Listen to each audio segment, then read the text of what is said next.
오늘 본문은 다윗이 쓴 시편입니다.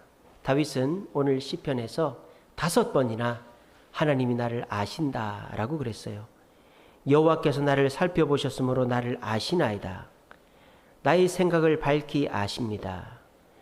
눕고 눕는 것을 살펴보셨으므로 나의 모든 행위를 아십니다. 알지 못하는 것이 하나도 없습니다. 이렇게 하나님은 나를 잘 아신다라고 다윗은 표현하고 있습니다. 어느 정도까지 아시느냐? 오늘 1절에 보시면 나를 살펴보셨으므로, 이거를 나를 사사시 아심으로 이렇게 번역한 것도 있습니다. 나를 사사시 아신다. 나를 아시는 것뿐만 아니라 2절에 보시면 내 생각도 아신다. 4절에 보시면 내가 할 말도 아신다 그랬어요. 하나님은 나의 모든 것을 아신다라고 그랬습니다. 하나님이 여러분들의 모든 것을 아시니까 어떻습니까? 좋습니까? 예, 좋다는 분이 아무도 없으시네요. 예, 좋은데 얘기를 안 하신 거죠, 그죠? 예, 솔직히 말하면 좀 부담스럽죠.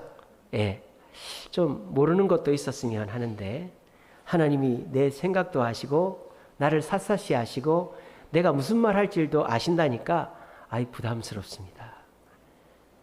왜 그럴까요? 여러분들이 문제가 있어서가 아니라 요즘 세상이 익명의 사회이기 때문이죠. 익명성 무슨 뜻입니까? 이름을 밝히지 않는 성향을 익명성이라고 그러죠. 그러니까 요즘 사람들은 내가 누군지를 잘 밝히려고 하질 않아요. 왜 그렇게 됐느냐? 과거에는 익명성이라는 게 없었죠. 과거에는 집성촌이라는 게 있었습니다. 그래서 옛날에는 사람이 많이 모여 사는 곳을 집성촌이라고 그랬어요. 요즘은 사람이 많이 모여 사는 곳을 도시라고 하죠. 도시라고 합니다. 옛날에는 사람이 많이 모여 사는 곳을 집성촌이다 그랬어요. 근데 집성촌과 도시의 가장 근본적인 차이는 뭐죠? 서로 아느냐 모르느냐의 차이라는 거예요. 집성촌은 뭡니까? 서로 같은 집안, 같은 성씨, 서로 잘 아는, 그래서 옆집에 숟가락이 몇 개인지도 아는 사이다. 근데 도시는 어떻습니까? 도둑놈이 그 수배자가 숨기가 딱 좋은 곳이 도시라고 그러죠. 옆집에 누가 사는지도 모르는 곳이 도시라고 그러지 않습니까? 그러니까 요즘은 이 도시 생활을 하다 보니까 누가 나를 아는 게 부담스럽고 모르는 것이 당연하게 느껴지는 사회가 되었다. 그런 사회에서 인터넷이 보급되고 코로나를 지나면서 익명성은 더욱더 확대되었다라는 거예요. 익명성이 무조건 나쁜 것은 아니죠. 익명성 덕분에 인권이 보장을 받죠. 예전에는 뭐든지 얼굴 내놓고 해야 됐는데 요즘은 내가 내 자신을 보호받을 수 있기 때문에 공익제보라든지 어떤 뭐 사회적인 불이나 잘못들을 이렇게 제보하는 것을 마음 편하게 할 수가 있습니다. 우리는 아무렇지도 않게 생각했지만 차 앞에다가 이 차의 주인 번호를 적어 놓는 것도 요즘은 부담스럽죠. 내 번호를 누가 알까봐. 어떻게 합니까? 안심번호라는 걸 적어놔요. 여러분들이 요즘에 가게에다 전화를 해도 0500으로 시작하는 번호가 있어요. 그게 안심번호죠. 가게가 자기 번호를 밝히지 않습니다. 그 병원에 가도 그렇지 않습니까? 제 이름이 박희재입니다. 박희재. 근데 거기 가면 박땡재라고 해놓죠. 그죠? 별표 재. 이름 석자도 안 밝히는 시대예요. 이 단점이 뭘까요? 개성이 상실되는 거죠. 이름이 곧 난데 나를 밝히지 않으니까 개성이 상실돼서 사회가 평준화되고 있습니다. 평준화되면 좋은 거 아닙니까? 물론 상향 평준화되면 좋죠. 하지만 문제는 하향 평준화된다는 거예요. 상향 평준화가 시너지 효과죠. 한 사람, 두 사람이 하면은 못할 일을 5사람, 10사람이 하면 거뜬히 해내는, 여러 사람이 모이면 힘이 더 배가 되는 거를 시너지 효과라 그래요. 근데 그 시너지 효과의 반대가 뭔지 아세요? 링겔만 효과예요. 링겔만 효과. 우리 가게 하시거나 사업하시는 분들 알아두십시오. 직원들한테 이런 얘기 하시면 좋습니다. 링겔만 효과. 이게 뭐냐? 한 사람이 하기에는 힘들고 2사람이 하면 되겠다 하는 일인데 막상 2사람이 해도 힘든 거. 또는 5사람이 하기는 힘들고 뭐 6, 7명 하면 되겠지 했는데 10명이 달라붙어도 못하는 거, 이런 게 링겔만 효과예요. 그래서 여러 사람이 하면은 이 일을 분명히 해야 되는데 못하는 거, 그 이유가 뭘까요? 여러 사람이 하니까 아이 나 하나쯤이야 안 해도 되지 뭐, 이런 마음을 먹으면 일이 안 되는 거예요. 그러니까 같은 10명이라도 시너지 효과로 뭉친 사람은 20명의 일을 하지만 같은 10명이라도 링겔만 효과로 뭉친 사람은 5명의 일밖에 못하는 거예요. 우리 대한민국은 시너지 효과의 나라죠. 우리나라 한 사람이 할 일을 미국 가면 3사람이 하고 있습니다. 그리고 우리나라 사람 한 사람이 할 일을 저기 인도네시아나 베트남 가면 5사람, 10사람이 하고 있습니다. 이게 뭐예요? 이 동남아시아나 아프리카 국가들은 게으른 게 익숙해져 있어가지고 여러 명이 모이면은 내가 할 일만 딱 하는 거예요. 그리고 내가 할 일이 없으면 안 하는 거예요. 그게 링겔만 효과라는 거예요. 근데 우리나라 사람들 어떻습니까? 일을 찾아서 하죠. 내가 할 일이 없으면 내가 다른 사람이 빠지면 그 일까지 하는 거예요. 근데 요즘에 익명성 사회가 되다 보니까 내가 해야 될 일도 안 하고 같이 해야 될 일은 누가 하겠지 하고 자꾸 뒤로 미루는 시대가 됐다는 말이에요.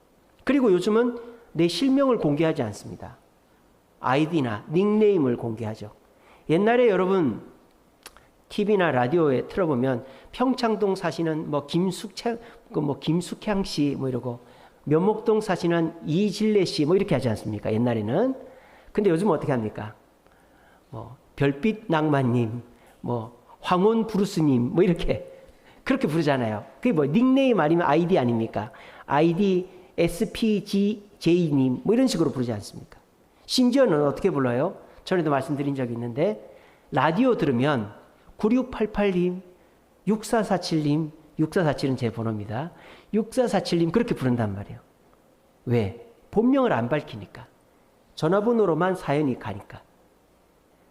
번호로 그 사람을 부르는 데가 어디라고 그랬어요, 제가?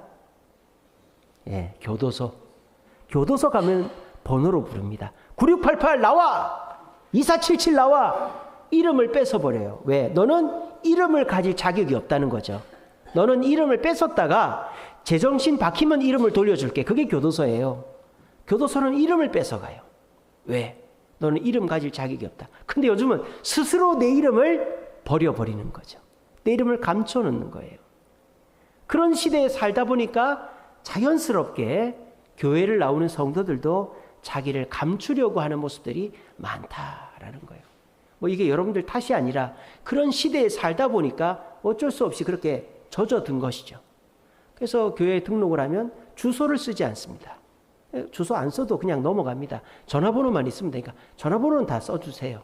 연락이 돼야 되니까. 그러니까 주소를 쓰면 집에 찾아올까 봐 신방받는 게 굉장히 부담스럽죠. 집이 어수선하니까 부담스럽단 말이에요. 그리고 요즘은 신앙생활을 해도 사진 찍는 거를 굉장히 이제 거북하게 생각합니다. 뭐 어른들은 괜찮은데 청년들이 특별히 더 그래요. 저희 교회 등록했다가 이제 교회를 옮기시거나 안 나오시는 분들 중에 저한테 3분이 전화가 왔어요. 한 분은 어른이고 2명은 청년인데 전화가 와서 구글에 자기 이름을 치니까 자기 사진이 나오더라는 거예요. 그래서 찾아보니까 교회 새가족 등록 홈페이지에 뜨더라는 거예요. 그래서 그걸 지워달래요. 그래서 지웠죠. 우리 홈페이지에서. 근데 또 전화가 왔어요. 계속 뜬다는 거예요. 알고 보니까 구글 검색창에 한번 등록이 된 거는 안 지워지는 거예요. 야, 난감하더라고요. 그래서 어떻게 했느냐. 알아봐가지고 구글에다 전화해가지고 그 사진 지워주세요. 문자를 보냈어요. 그렇게 해서 다 지웠어요. 지워집니다. 혹시 원하시는 분 저한테 얘기하시면 됩니다. 부담 갖지 마시고. 그래서 다 지워드렸어요. 그러니까 그런 게 굉장히 부담스럽다는 거죠. 그러니까 요즘 젊은 아이들은 사진을 어떻게 찍는다고요? 얼굴만 빼놓고 다 찍습니다. 가슴에다 음식 이렇게 올려놓고 찍고 손을 이렇게 하고 찍어요. 얼굴이 안 나옵니다. 요즘 젊은 아이들은 얼굴 나오는 거를 너무너무 싫어해요. 근데 또 누가 전화 안 해주고 누가 안 찾아오면 또 그것도 싫어합니다. 뭐 그럼 어떡하라는 얘기예요. 자기를 밝히지도 않으면서 자기 아무도 안 찾아주면 또 싫어하고 그게 요즘 사람들이라는 거예요. 그러니까 사람은 혼자 살 수가 없어요. 네? 여러분 사자가 풀 먹으면 살 수 있을까요? 없을까요? 살 수 있습니다. 사자 풀 먹여 키우는 데도 있어요. 그 실험을 해봤어요. 소한테 고기를 먹이면 소가 살까요? 죽을까요?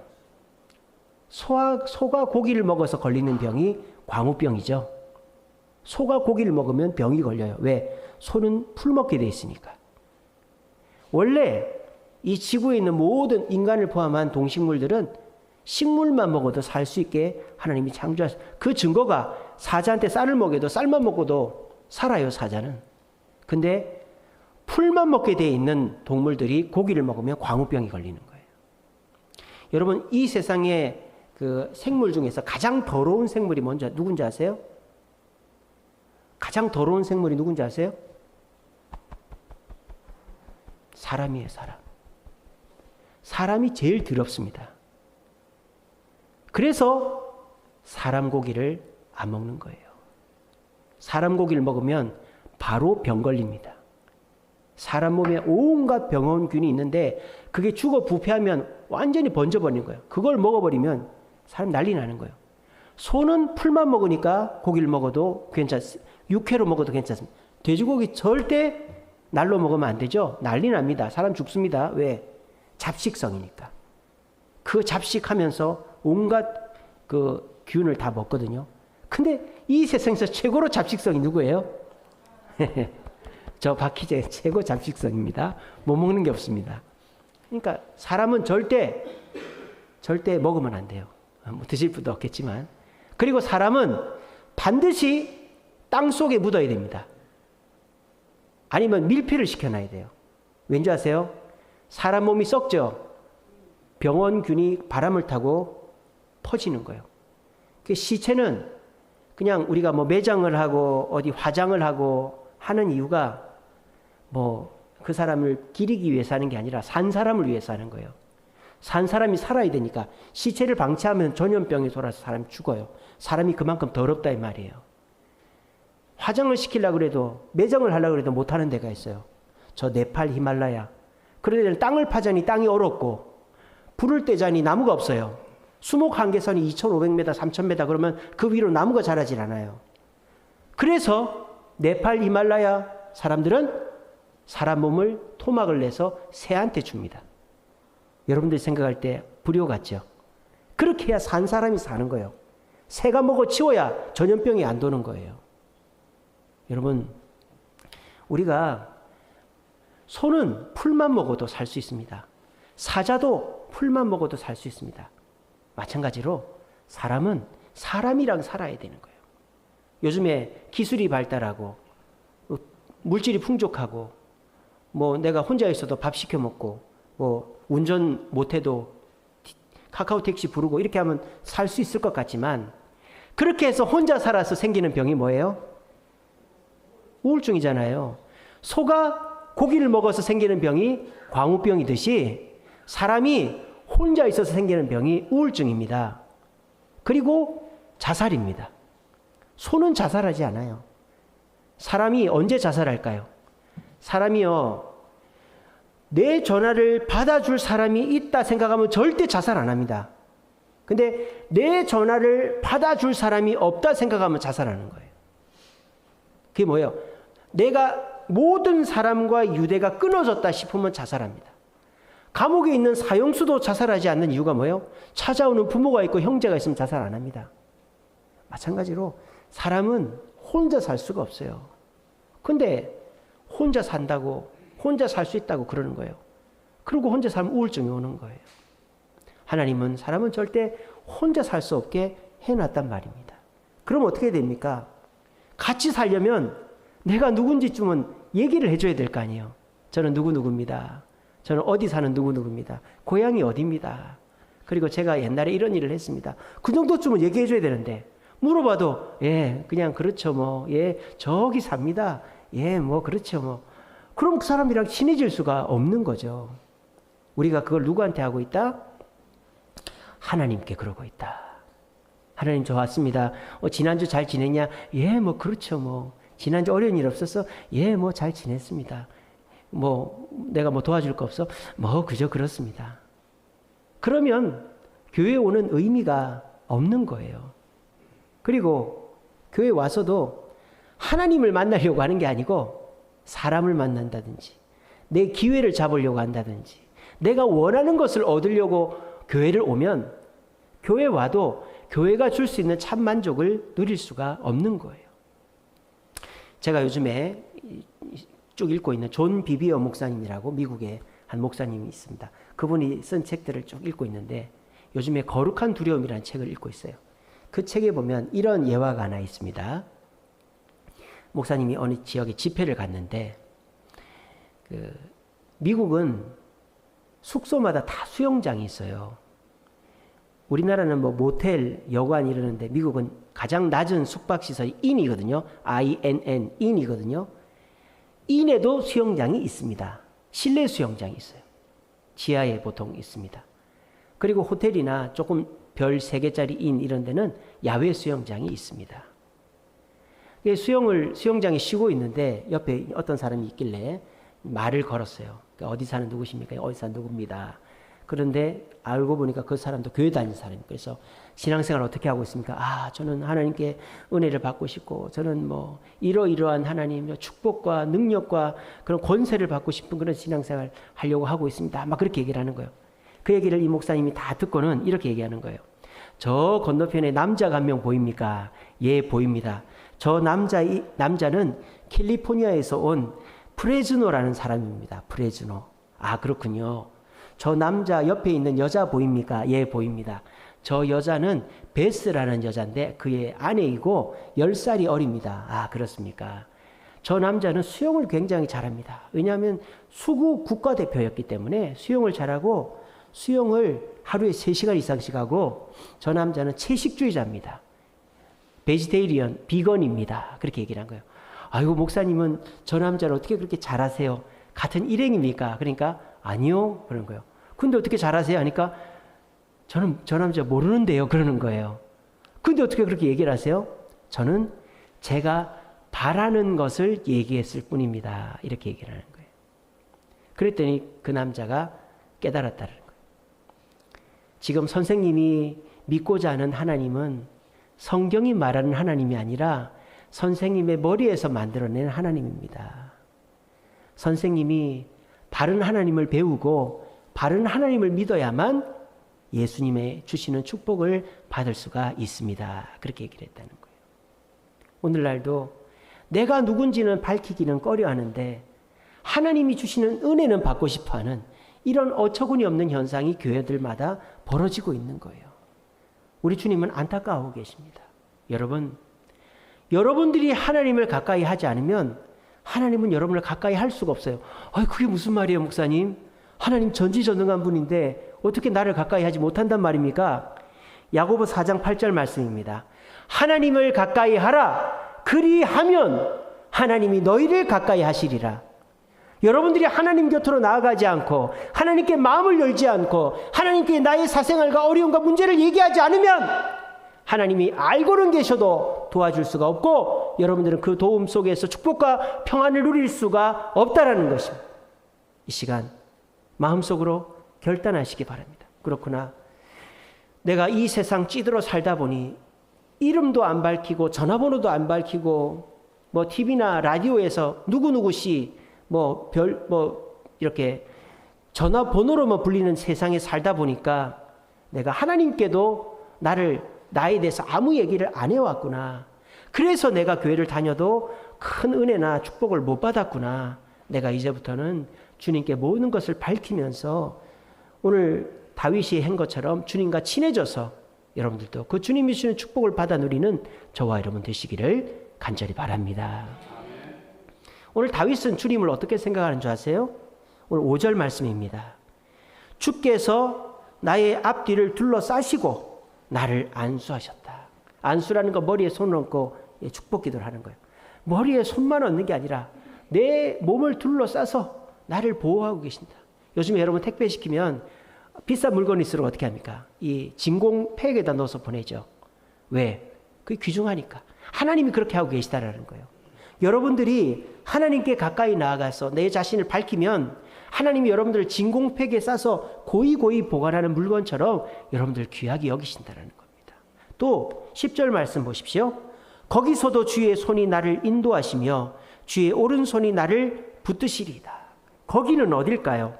9절에 보세요. 내가 새벽 날개 치며 바다 끝에 거주할지라도. 이 찬양이 있어요.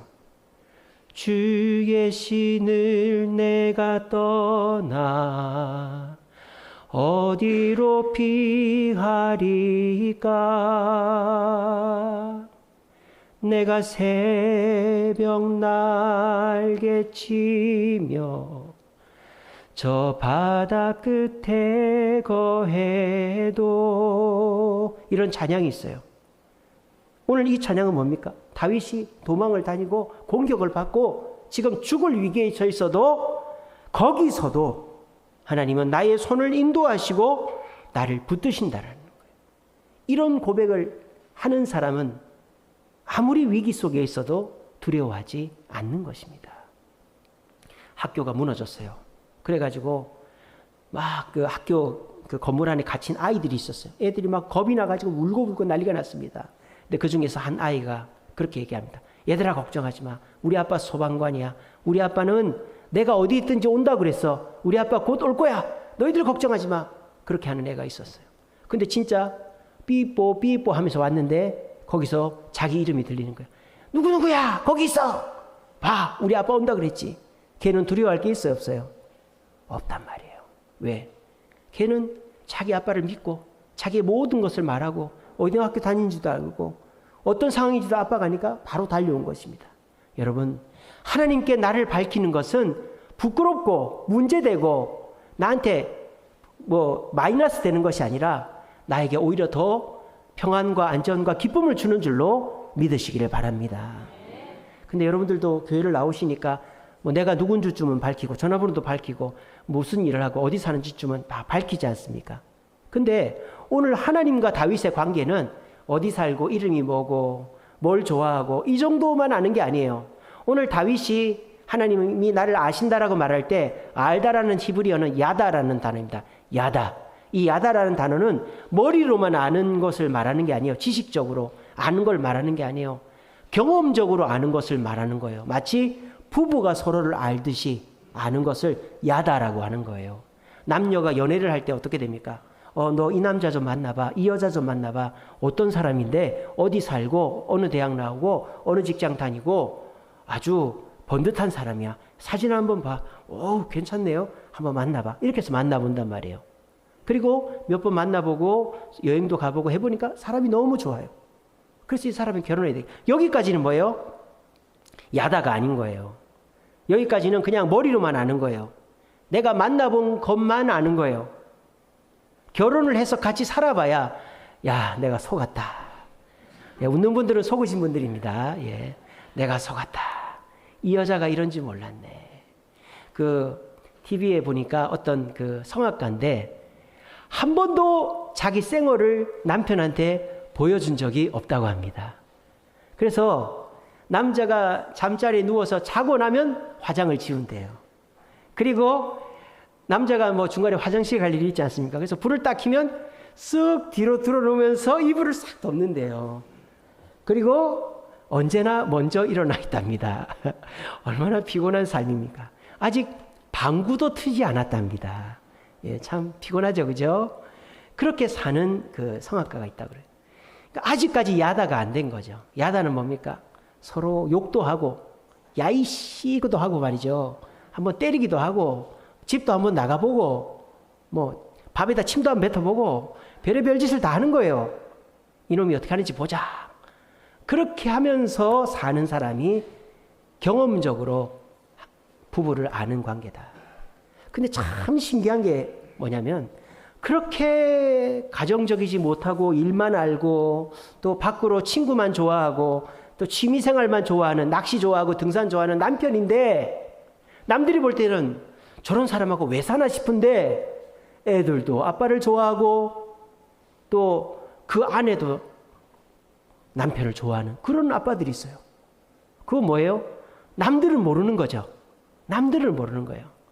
여러분들이 보실 때 저는 좋은 아빠, 좋은 남편인 것 같습니까? 예, 아닌 걸로 생각하시는 분들도 많은 것 같습니다. 저희 그 형님 와이프 처남댁이 저를 그렇게 생각하고 있어요. 처남댁이. 집사람한테 들었어요. 우리 그 올케라고 그랬죠. 올케. 올케는 당신을 별로 안 좋아해. 그러는 거예요. 아니 왜? 왜 나를 안 좋아해? 내가 뭐 실수한 거 있나? 그랬더니 아니 올케는 그 저희 집사람 그 뭐라 그러죠? 그 오빠의 동생을 뭐라 그러죠? 신우이라 그럽니까? 신우만 일하고 맨날 저는 밖에서 일만 하고 집에 늦게 들어와가지고 그냥 잠만 자고 뭐 그러는 것만 같아가지고 저런 남자하고 왜 사나 싶다라는 거예요. 그러면서 하는 말이 아가씨는 왜 그렇게 살아요? 그러더라는 거예요. 근데 말로 해서 알겠습니까? 그죠? 제가 얼마나 잘하는지를 다 말로 해서 알겠습니까? 말로 안 해도 다 알겠죠. 그죠? 그러니까 그거는 부부만 아는 거예요. 부부만. 나중에 살짝 가서 저희 집사람한테 물어보세요. 내가 목사님한테 안 이럴 테니까 나한테만 얘기하라고. 목사님 참 무심하고 가정에도 잘 못하죠. 그렇게 한번 물어보세요. 뭐라고 얘기하는지. 그러니까 부부 사이가 그런 거예요. 그러니까 부부가 5년, 10년, 20년, 30년, 40년 계속 사는 데는 다 이유가 있다라는 거예요. 그 아내들이 보면요, 참 웃긴 게 밖에 나가서는 남편 욕을 그렇게 하면서도 누가 남편 욕하면 왜 내 남편 욕하는데 그러고 있다니까요. 그건 뭐 하는 신법입니까? 그거는. 그렇게 자기가 남편 욕을 해놓고 남이 남편 욕을 하면은 뭐라 하는 거예요. 애한테 나가 죽어라 해놓고 애가 경찰서 가 있으면 왜 우리 애 야단치냐고 부모들이 그러는 거예요. 그게 뭐예요? 그게 야다라는 거예요. 야다. 왜? 남들이 모르는 걸 본인만 아는 그게 있으니까. 여러분들은 하나님과 얼마나 가까워지시고 하나님과 여러분이 얼마나 알고 계십니까? 여러분들이 교회 와서 설교 듣고 또 뭐 다른 분들 신앙생활 하는 거 보고 또 교회에서 간증 집회라든지 또 성도님들 서로 얘기하는 것만 들어서 아는 하나님은 10분의 1밖에 안 되는 거예요. 그리고 설사 그 하나님이 너무 멋져도 나에게 적용되기는 쉽지가 않은 거예요. 누가 주식으로 돈을 많이 벌어도 그 사람 얘기지 내 얘기가 아니에요. 내 얘기가 되려면 상황과 조건이 맞아야 되는 거죠. 남이 아는 하나님은 내 하나님이 아닙니다. 내 하나님을 만나야 되는 거예요. 그러려면 어떻게 됩니까? 내가 마음을 열어야 되는 거예요. 요한계시록 그랬죠. 내가 문 밖에 서서 두드리노니 누구든지 내 음성을 듣고 문을 열어야 내가 네 속에 들어가 너로 더불어 먹고 마시리라. 우리 예수님은 너무 인격적이신 분이다. 함부로 하는 분이 아니다. 우리 예수님은 우리를 위해서 기다리고 계시다라는 거예요. 여러분들이 마음 문을 열어줄 때까지 교회 왔는데도 물어보는데도 그죠 그렇죠 뭐 이렇게만 있다 가고 그렇게 하지 않고 예수님 하나님 제가 이런 게 힘들고 저런 게 힘든데 좀 도와주세요. 그리고 주님 뭐라고 하시면은 예 그렇게 한번 해보겠습니다. 이렇게 할 때 우리 주님은 여러분들과 하나 더 친숙해지는 거예요. 세상은 어떻게 돼 있느냐? 이쪽이 하나님이고 이쪽이 세상이면 우린 딱 중간에 있어요. 그래서 우리가 하나님께로 가면 세상과 멀어지는 거예요. 근데 세상으로 가면 하나님과 멀어지는 거예요. 아시겠죠? 그러니까 여러분들이 교회에 나오는 횟수, 하나님을 생각하는 횟수, 성경 읽고 기도하고 또 교회에 관련된 일을 하는 횟수가 줄어들고 그리고 내가 세상에 있는 시간이 많아지면 많아질수록 우리는 하나님과 자동적으로 멀어지는 거예요. 오늘날 대부분이 그렇게 살고 있는 거예요. 더군다나 여러분 인천공항 가시면은 이런 경사가 아닌데도 평지에 그 에스컬레이터가 있는 거 아시죠? 그 컨베이어 벨트 같은 에스컬레이터가 평지에 이렇게 워낙 복도가 기니까 있어요. 지금 저와 여러분들의 인생길에는 평지 에스컬레이터가 깔려 있는 거예요. 하나님이 여기 계시고 내가 여기 있는데 에스컬레이터 방향은 일로 가는 게 아니라 일로 가는 거예요. 세상으로 가는 거예요. 그럼 어떻게 될까요? 나는 가만히 서 있어도 어떻게 돼요? 점점 어디로 가요? 세상으로 가는 거예요.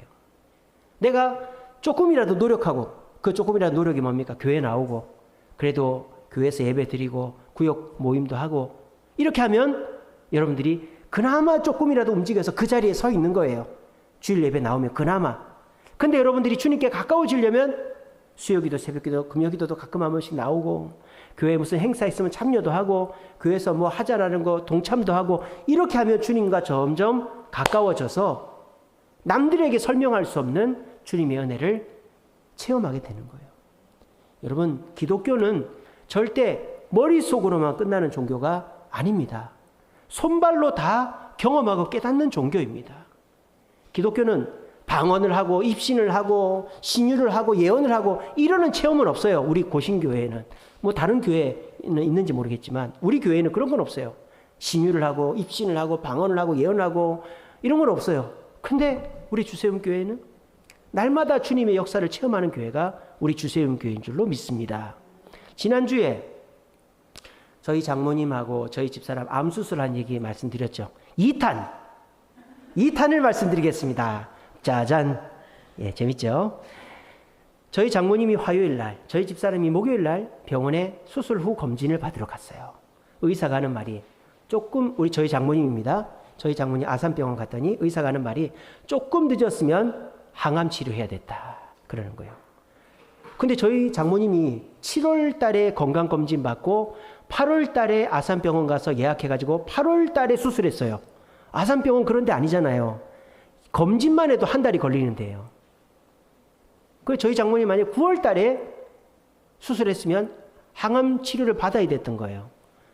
근데 바로 수술을 받게 된 이유를 또 알게 됐습니다. 저희 장모님이 다니는 항성내과라고 여기 대공원 옆에 있는데 그 내과 원장님이 아산병원 저희 장모님 주치의 제자예요. 바로 전화를 한 거예요. 그래서 우리 환자가 수술 받아야 되는데 제일 먼저 해달라고. 그런 일이 있었어요. 저희 집사람 이거 떼냈잖아요. 저희는 원래 조직검사할 때 CT 찍고 조직검사할 때 암이 하나만 있다고 그랬어요. 그래서 한쪽만, 갑상선 한쪽만 떼낼 거냐 두 쪽 다 떼낼 거냐 그래서 갈등했었어요. 근데 그냥 한쪽만 떼낼까 하다가 두 쪽 다 떼냈어요. 왜냐하면 한쪽만 떼내면 한쪽 갖고 약을 안 먹어도 되거든요. 근데 의사가 이 갑상선을 떼내고 보니까 암이 두 군데 다 있었어요. 이쪽 이쪽 다 있었어요. 하나만 떼냈으면 요게 문제가 돼가지고 갑상선 암이 더 진행될 뻔했어요. 이런 일이 일어났어요. 이게 뭐예요? 하나님을 가까이 하는 자에게 일어나는, 하나님과 친해지는 자에게 일어나는 체험이요, 역사라는 거예요. 이거는 방언보다, 신유보다, 예언보다 더 좋은 거 아닙니까? 죽고 사는 문제인데 이런 일이 우연이지 뭐. 그게 우연이지. 우리 권태봉 권사님도 어제 삼성병원 가가지고 단백뇨 완치 판정을 받았어요. 그래서 딸한테 얘기했어요. 하나님이 날 치료해줬다. 딸이 뭐라는 줄 압니까? 우연이지 우연 그러는 거예요. 세상 사람들한테 우연이에요. 근데 그런 우연이 왜 우리한테는 이렇게 자주 일어나는 걸까요? 지난주 제가 얘기했던 거 지금 재탕하는 거 아니잖아요. 이번 주 있었던 얘기입니다. 아마 9월 첫 주간에도 저한테는 이런 우연을 가장한 기적들이 많이 일어날 것입니다. 이게 왜 이렇게 일어나는 것일까요? 하나님과 친하기 때문입니다. 하나님께 숨기는 것이 없고 다 밝히기 때문입니다. 저는 우리 주세움교회 모든 성도들이 서로는 조금 어색할지 몰라도 하나님 앞에는 어색한 것 없이 다 밝히고 다 드러내므로 하나님과 친해져서 저희 가정에 일어나고 있는 이 놀라운 역사가 여러분들의 가정에도 일어나기를 간절히 바랍니다. 말씀을 맺겠습니다. 아까 말씀드렸죠? 야고보 4장 8절 하나님을 가까이 하라. 그리하면 하나님이 너희를 가까이 하시리라. 그런데 목사님 저는 부끄러운 게 많아요. 하나님께 얘기하면 하나님이 야단치실 것 같아서 얘기 못하겠어요. 여러분 괜찮습니다. 하나님은 오히려 부끄럽고 연약한 자의 말을 들으십니다. 이 시간에 사탄 마귀는 하나님은 반드시 너를 벌을 주실 거야. 이 생각을 주는 거예요. 그런데 여러분 이 생각을 하십시오. 하나님은 우리를 정죄하시기는 해도 절대 우리를 심판하지 않습니다. 요한계시록 3장에 사대교회라고 있어요. 사대교회. 근데 이 교회가 엄청나게 잘못된 교회여가지고 하나님이 책망을 하십니다. 뭐라고? 죽은 교회다. 너희 교회는 죽은 교회다. 그렇게 얘기하는 거예요. 근데 하나님 뭐라고 하신 줄 압니까? 회개하라. 회개의 기회를 주신 거고요. 너희들 회개 안 하면 심판받는다. 심판의 때를 가르쳐 주신 거예요. 그러니까 사대교회는 하나님의 그 음성을 듣고 회개하고 심판하면 기회가 있는 거죠. 근데 세상 사람들은 그런 기회가 없는 거예요. 여러분 하나님을 두려워하지 마십시오. 하나님은 여러분들의 아버지 되시고 여러분들을 가장 많이 알고 계시고 여러분들이 복받고 행복하고 축복받기를 소원하시는 분입니다. 이제 오늘 9월의 첫 주, 이제 가을의 시작입니다. 이 가을에 여러분들 결실 맺고 삶 속에 변화들이 일어나기 위해서 이제 하나님 앞에 꽁꽁 잠궈 놨던 빗장을 풀어서 내 자신을 드러내 보시기 바랍니다. 그러할 때 하나님은 여러분들을 책망하실 수도 있겠죠. 하지만 여러분들 절대 망하게 하지 않고 좋은 길로 인도하셔서 하나님을 더 많이 알고 남들이 모르는 나만의 하나님을 알고 그 하나님이 주시는 축복과 평안을 받아 누릴 수 있는 저와 여러분 되시기를 간절히 바랍니다.